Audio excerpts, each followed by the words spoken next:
নমস্কার বন্ধুরা, আপনারা দেখছেন নিউজ নদিয়া ইউটিউব চ্যানেল।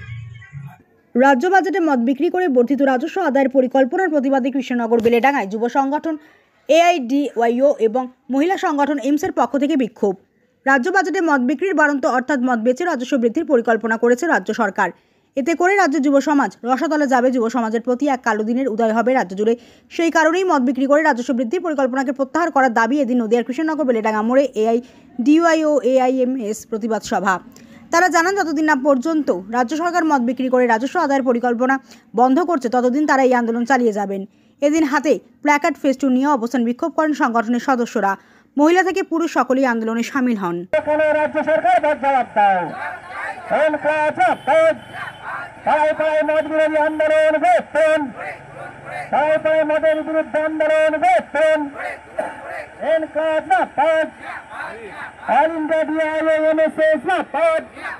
রাজ্য বাজেট 2025-এর মধ্য দিয়ে মদ বিক্রি মধ্য দিয়ে রাজস্ব আদায়ের চক্রান্ত বাতিল করতে হবে।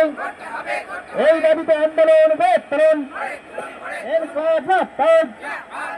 কর্মসংস্থানের বৃদ্ধি নেই, সাধারণ মানুষের নিরাপত্তার প্রশাসনিক বৃদ্ধি না হতে যে মদের বাড়ানোর সিদ্ধান্ত হলো কেন? রাজ্য সরকার মদ বিক্রি করার সিদ্ধান্ত অবিলম্বে প্রত্যাহার করতে হবে। পক্ষ থেকে রাজ্য সরকার গত 12 তারিখে যে বাজেট পেশ করেছে, সেই বাজেটে মদের প্রসার ঘটিয়ে অর্থাৎ রাজস্ব বৃদ্ধি করার নামে ব্যাপক মদের যে প্রসার ঘটিয়েছে তার প্রতিবাদ জানিয়ে গোটা রাজ্যব্যাপী আমাদের এই আন্দোলনের কর্মসূচি। আমরা মনে করি মদের ব্যাপক প্রসার হলে রাজস্ব আদায়ের নামে যাই বলুক, আসলে যুব জীবনের যে সংকট, তারা মদের মধ্য দিয়ে তার যুব নৈতিকতা ধ্বংস হবে, তারই প্রতিবাদ আমরা জানাচ্ছি এবং আমরা সর্বত্র মদ বিরোধী আন্দোলন গড়ে তোলার আহ্বান জানাচ্ছি।